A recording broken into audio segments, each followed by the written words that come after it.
In this lesson, you will learn about the basic audio clip effects and audio track effects in Premiere Pro. Similar to applying video effects to individual clips, you can also apply audio effects to individual clips. Over here in the Effects panel, if you drill down on the audio effects, you'll see there is a range of audio effects at your disposal. And if I wanted to make a little frequency adjustment on one of these clips here, I could do that. I would come over here and I would search for something like EQ, and I would bring that in and apply that to this clip. And then over here in the effects controls, I would make some adjustments here. In this case, this effect has a little pop-up here. So I would probably do something like apply a little low cut. I would add just a little bit of those high frequencies back because the microphone is located under Cheryl's shirt here, so it's losing some of those really high frequencies. And then I might take a middle frequency, somewhere around maybe 370 or 360 hertz, and I would pull that down a little bit, just a hair.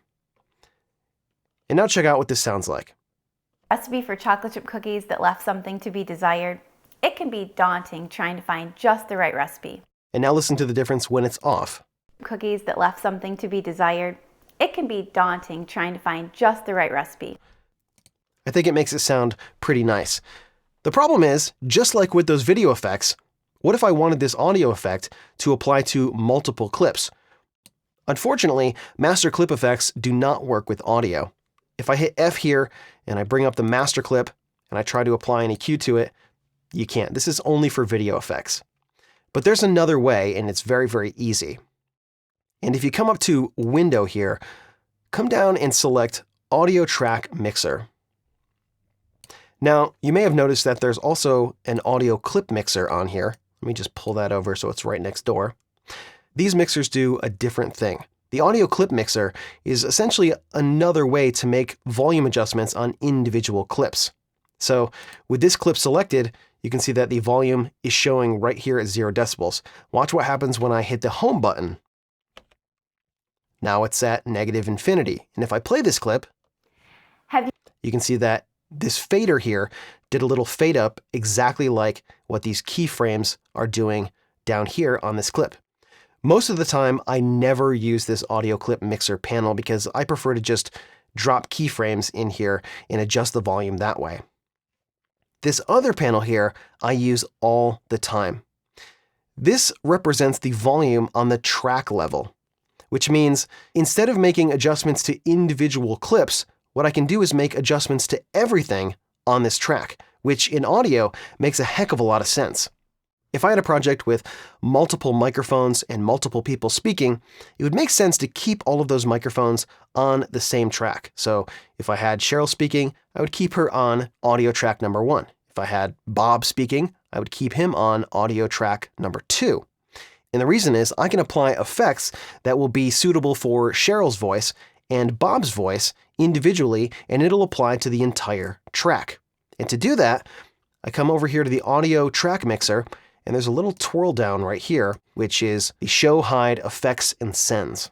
So I click that, and now I have this sort of effects rack here that I can click and then add effects. So if I wanted to add that EQ here, I'd come down to Filter and EQ, and then add that EQ. And now if I double click on it here, I can make those same adjustments. Now, if you want to find out more about why I'm making these particular adjustments, I have an entire course dedicated to audio processing for video, and you can find that on tutsplus.com. For right now, I just want you to understand the process of applying these track effects and clip effects and not be so caught up in the why I'm making these particular adjustments, because that's outside the scope of this course.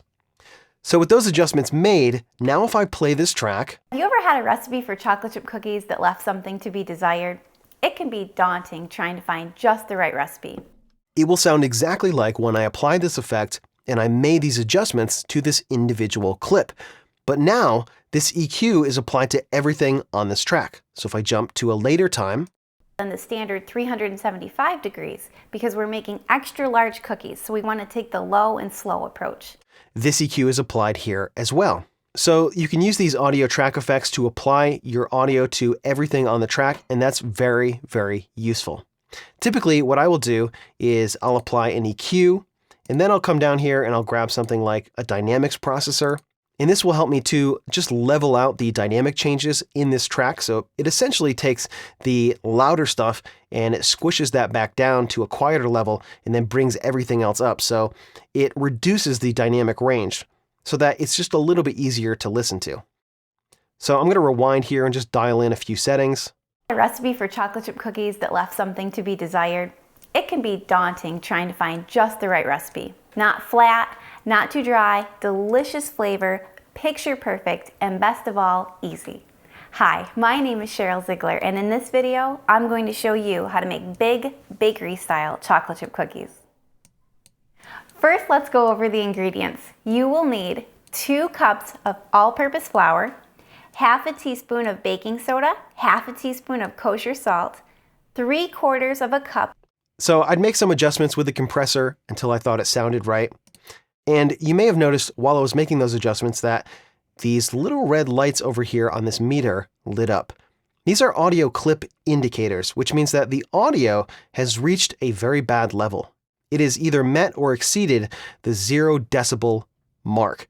And in digital audio, we can't have anything go past 0 decibels because essentially what happens is the waveforms get clipped off or they get squared off and it sounds really nasty. So to prevent this, what I'm going to do is come over here to the master track, which is right here, and I'm going to apply another dynamics processor. I'm going to double click to open it. I'm going to take off the compressor and I'm going to turn on the limiter and turn up the threshold to maybe -2. And that's it.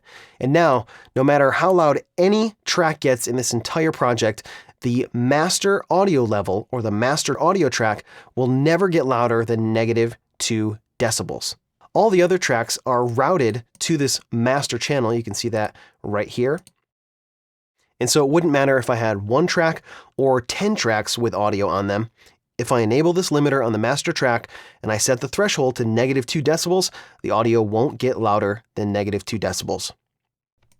I'm just going to click these clip indicators here, and let me show you exactly what that's going to do. I'm going to come back to the dynamics here for this audio track 1, and I'm going to crank that all the way up. Now, you'd probably never do this in real life, but just for this demonstration, I want to show you what's going to happen. Then I'll bring up the dynamics processor for the master track here, and watch what's going to happen. Of melted butter, 1 cup of packed brown sugar, half a cup of white sugar, 1 egg and 1 egg yolk. Essentially, I cranked the volume way up on this first track here, and that's almost sure to clip.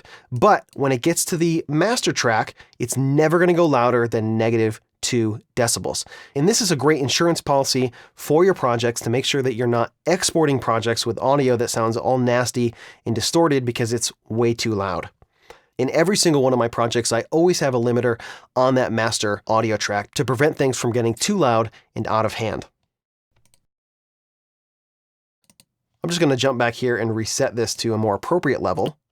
You will need 2 cups of all-purpose flour, half a teaspoon of baking soda, half a teaspoon of kosher salt, 3/4 of a cup of melted butter, 1 cup of packed brown sugar. In your audio track mixer, you can apply up to 5 effects here, and in almost all cases, that's usually plenty. And there are a ton of audio effects in here. There's a few different compressors, there's a few different EQs, there's some other wacky stuff in the modulation, there's some very, very basic and I would say not super useful noise reduction. For some more advanced noise reduction, you want to use a program like Adobe Audition or Isotope RX, but that's going to be a much more advanced process. If I did want to apply a little bit of noise reduction to this, I would probably just put on this denoiser here. Double click to bring it up. Have you ever had a recipe for chocolate chip cookies that left something to be desired? It can be daunting trying to find just the right recipe. Not flat. And then just turn down this reduction knob. It actually sounds like it's doing a fairly reasonable job in this particular case, but most of the time I find this to be just a little bit of a crude audio effect and I usually don't go for it.